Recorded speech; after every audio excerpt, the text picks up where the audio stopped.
Assalamualaikum warahmatullahi wabarakatuh. Bismillah, alhamdulillah, wassalatu wassalamu ala rasulillah Sayyidina Muhammad ibn Abdillah wa ala alihi wa sahbihi wa mawala amma ba'du. Faqala Allah ta'ala fi kitabihil karim, a'udzu billahi minasyaitonir rajim. Bismillahirrahmanirrahim. Qalat ihdahuma ya abatistajirhu inna khaira man istajartal qawiyul amin. Shadaqallahul azim wa ma'nahu wallahu a'lam bil murad. Kita lanjutkan bahasan 5 orang nabi yang menikah pada hari Jumat.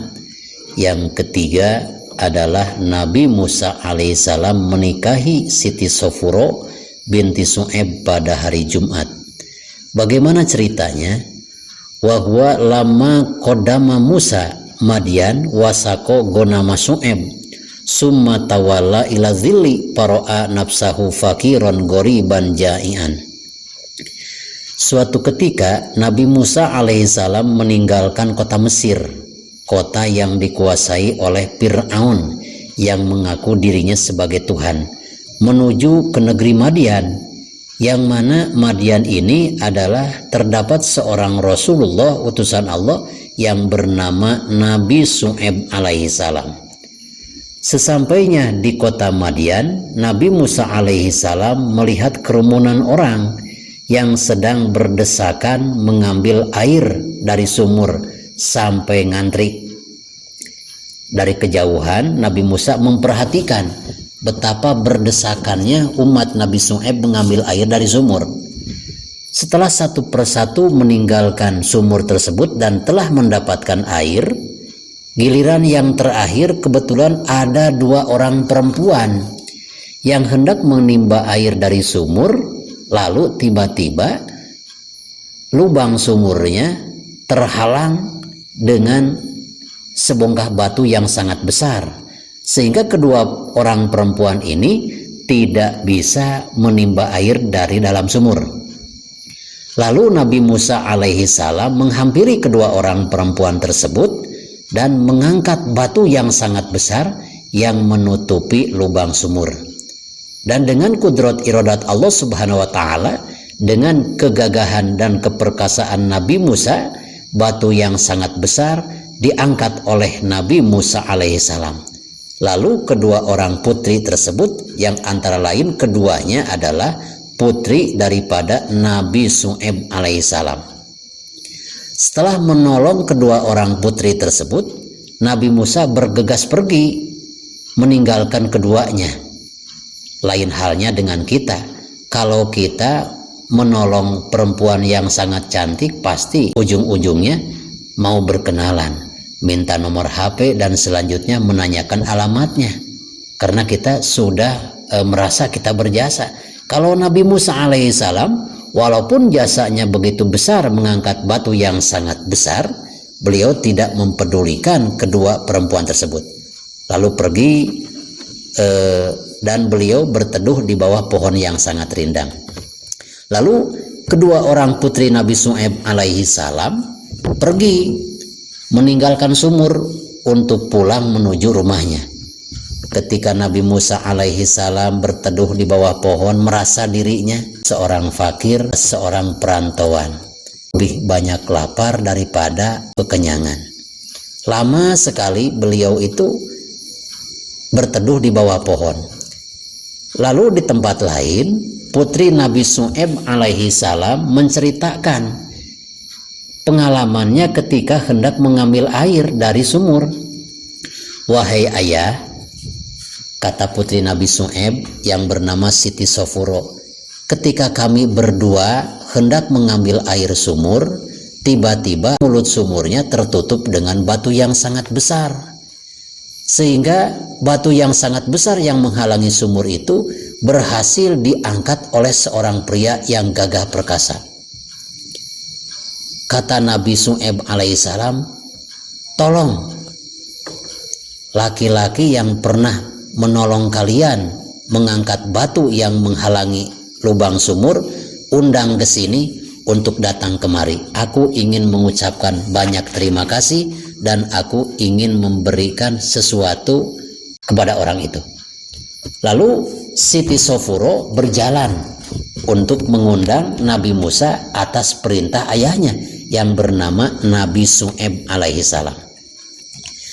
Ketika setelah bertemu, "Wahai Musa," kata Siti Safura, putri Nabi Syu'aib, "ayahku mengundangmu untuk datang ke rumah untuk mengucapkan terima kasih karena engkau telah menolong aku."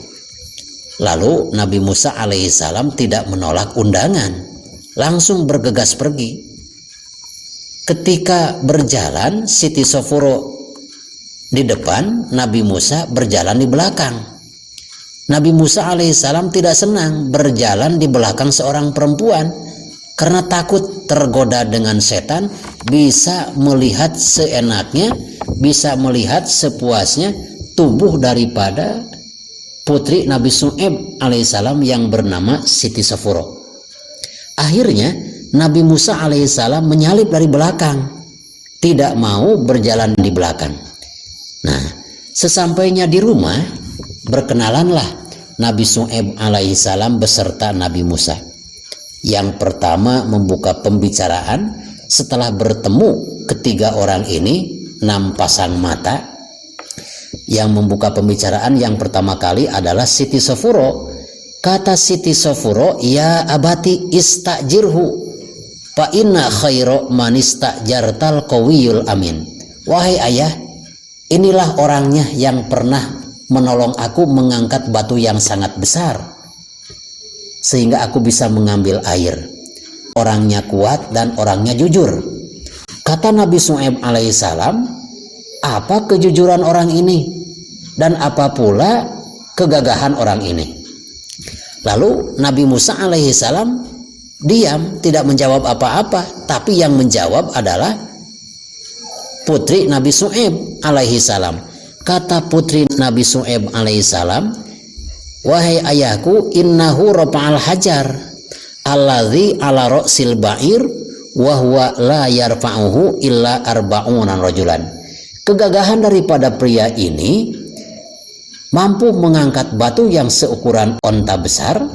Batu yang seukuran onta ini bisa diangkat dengan 40 orang, sedangkan oleh orang ini diangkat dengan seorang diri. Ini bukti keperkasaannya. Lalu Nabi Syu'aib alaihissalam bertanya lagi, "Apa kejujuran orang ini?" Kata Siti Safura, ketika beliau berjalan, menolak, tidak mau berjalan di belakang. Katanya, "Ta'akhuri hatta la yaqa' basari ala a'daiki." Wahai Siti Safura, kata orang ini, "Aku tidak mau berjalan di belakangmu karena aku tidak mau melihat betapa indahnya tubuhmu. Aku mau berjalan di depanmu." Hebat-hebatnya kejujuran, agamanya hebat sehingga tidak mau berjalan di belakangku. Setelah mendengar cerita daripada putri Nabi Syu'aib, maka Nabi Syu'aib alaihissalam sangat percaya dengan cerita yang dibawa oleh putrinya, sehingga berkata kepada Nabi Musa, "Wahai Musa, inni uridu an unkihaka ihdal ibnataini hataini." Wahai Musa, setelah aku mendengarkan cerita daripada putri saya sendiri, maka aku tertarik dengan kejujuranmu dan aku tertarik dengan keperkasaanmu. Maka aku hendak untuk menikahkan kamu dengan putriku yang bernama Siti Safura. Begitu ditawari menjadi seorang menantu, Nabi Musa alaihissalam tidak begitu langsung menerima. Itulah tanda orang jujur. Kata Nabi Musa, "Ana fakirun, laisa li kudrotun ala sidak." Saya tidak punya apa-apa karena kawin itu membutuhkan sidak. Sedangkan sedikit pun saya tidak mempunyai harta benda untuk diberikan sebagai mas kawin kepada putrimu. Aku adalah seorang fakir, aku adalah seorang miskin. Kata Nabi Syu'aib alaihissalam, "Mas kawinmu untuk menikahi anakku tidak perlu dengan harta benda. Aku mempunyai ribuan ternak kambing.